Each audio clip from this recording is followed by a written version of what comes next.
Hello guys, இப்போ பார்த்தீங்கன்னா CM Vijay அவர்கள், அதாவது தற்போது என் அண்ணன் அவர் பார்த்தீங்கன்னா வெள்ளை அறிக்கை விட்டுருக்காரு. என்னென்னு நான் ஒரு தனிப்பட்ட நபரின் மீது 1,28,000 கடன் இருக்குது அப்படின்னு. இல்லை, எனக்கு ஒன்றும் புரியல. 1,28,000 நான் கடன் வாங்கினா டேய், நீங்கள் என்னடாண்ணா உங்கள் இஷ்டத்துக்கு கடை வாங்கி நீங்கள் அனுபவிக்கிறீங்க. அதில் எங்களுக்கு கடை பிரோஜனம். நீங்கள் கடை வாங்கி நீங்கள் வச்சுப்பீங்க, எங்களுக்கு என்ன பிரோஜனம்?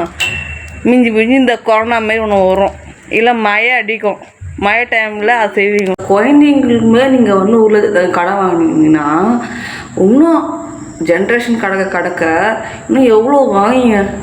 எங்கள் அண்ணமே ஒருத்த இல்லாமல் இருந்திருந்தா அவ்வளோதான். 1,28,000 3,28,000 மாறிடும். கேட்டேன்னு வச்சுக்கோங்க, சிம்பிளாக ஒரே வார்த்தை சொல்லுங்க. என்னென்னு, எதுக்கு வாங்கினீங்க, எதுக்கு கொடுத்தோன்னு நாங்கள் ஒரு வெள்ளை அறிக்கை போடுவோம் அப்படின்னு. என்னென்னு, புதுசாக ஒரு நோவு வந்தது, அதுக்கு நான் உங்களுக்கு காசு கொடுத்தோம். இப்போ கொரோனாமே வந்ததில்ல, கொரோனாக்கு பதிலாக வேறு ஏதோ நோவு வந்துச்சு, அதுக்கு நாங்கள் காசு கொடுத்தோம். அதுக்கப்புறம் என்னது, வெள்ளம் வந்துச்சு, சுனாமி வந்துச்சு, அது வந்துச்சு, இது வந்துச்சுன்னு இதுக்கெல்லாம் நாங்கள் ஸ்பான்சர் பண்ணோம், இதுக்கு தான் இந்த காசுன்னு எங்கள் தலையிலேயே மிளகா அரிப்பீங்களா நீங்கள்? சரிடா, அது கூட ஒரு பிரச்சனை கூட.